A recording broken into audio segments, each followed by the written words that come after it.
Assalamualaikum warahmatullahi wabarakatuh. Perkenalkan nama saya Nurrahmi Maulida, NPM 21100100416, kelas 3N reguler pagi Banjarmasin. Jadi pada video kali ini saya akan menjelaskan hasil observasi yang berjudul es doger. Selanjutnya adalah latar belakang. Es doger adalah minuman es dengan isian ketan hitam, alpukat, kelapa, nangka, atau sobekan roti tawar. Kemudian, di atasnya diberi serutan es dengan sirup merah dan susu. Lelehan es serut dan rasanya yang manis dapat melegakan dahaga, terlebih jika disajikan saat cuaca yang panas. Konon katanya, es doger berasal dari kota Cirebon, Jawa Barat. Es doger adalah kepanjangan dari kata es dorong gerobak. Saat itu, es doger disajikan hanya untuk melegakan tenggorokan, karena dulu memang susah untuk mendapatkan minuman dingin. Seiring berjalannya waktu, es doger semakin dikenal masyarakat luas. Dulunya, minuman ini dijajakan dengan cara dipikul. Proses penjualan ini cukup memakan waktu dan nilai jualnya tidak terlalu mengembirakan. Akhirnya muncul ide tentang cara menjual minuman dingin tersebut. Idenya adalah dengan memanfaatkan gerobak. Gerobak didorong untuk menarik minat pembeli. Akhirnya dikenallah nama minuman dingin tersebut dengan sebutan es doger, yang tidak lain memiliki kepanjangan es dorong gerobak. Selanjutnya ada tujuan usaha. Tujuannya adalah untuk meningkatkan ekonomi bagi pengusahanya sendiri, menjadikan contoh bagi masyarakat yang tidak memiliki keterampilan, sehingga diharapkan agar dengan adanya usaha ini, baik di kalangan masyarakat ataupun lingkungan kampus, dapat memiliki pekerjaan sendiri atau usaha sendiri, walaupun dengan kemampuan modal yang sangat terbatas. Lalu ada 3 manfaat.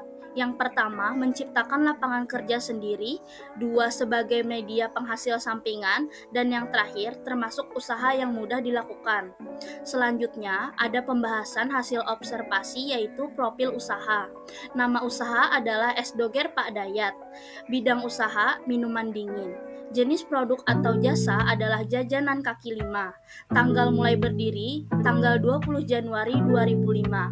Teknologi yang digunakan tidak ada, dan jenis produksi adalah produksi sendiri.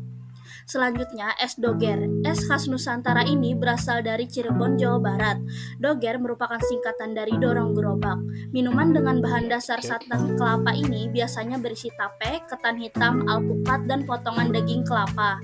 Dapat juga ditambahkan potongan roti tawar dan sagu mutiara di dalamnya. Nah, jadi pedagang yang saya temui kali ini bernama Bapak Hidayat. Beliau adalah seorang pedagang kaki lima yang berjualan minuman dingin atau yang dikenal sebagai es doger.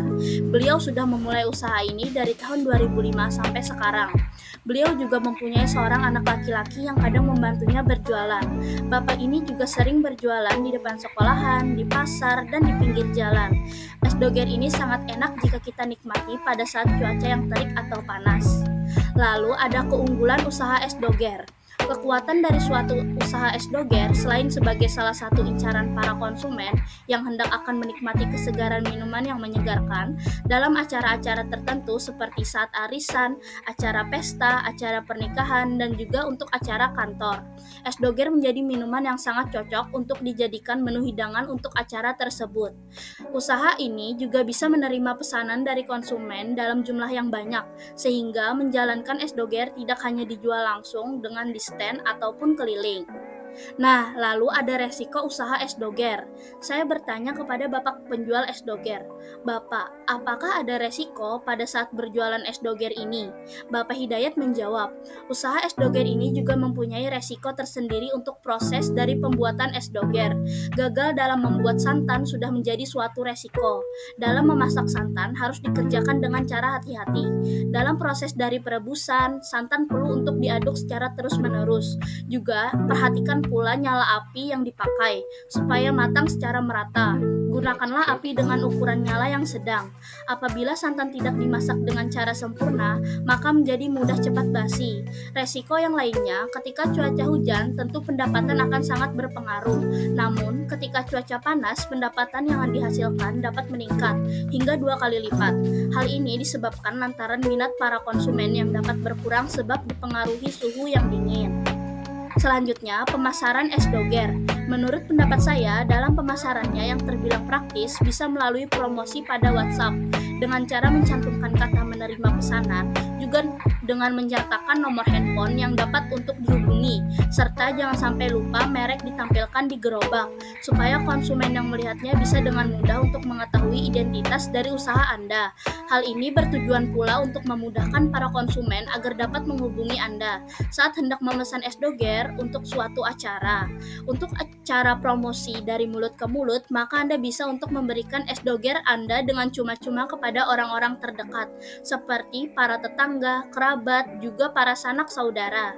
Anda juga dapat meminta pendapat mereka mengenai rasa dari es doger tersebut. Promosi dengan cara menyebarkan brosur kepada para tetangga maupun di lokasi yang ramai dapat dilakukan untuk memasarkan es doger. Nah, ini adalah foto dokumentasi pada saat saya mewawancarai Bapak Hidayat. Adapun tips dan trik es doger, menurut pendapat saya, supaya penjualan es doger semakin meningkat, Anda harus tetap untuk menjaga kualitas produk. Tetap utamakan kualitas untuk bahan baku supaya rasanya tidak berubah, yang mungkin bisa membuat para pelanggan menjadi kecewa dengan rasa yang akan berubah-ubah. Nah, yang terakhir ada kesimpulan. Es doger yang saya temui kali ini ada di Jalan Mula Warman, tepatnya di dekat lapangan SKB Banjarmasin.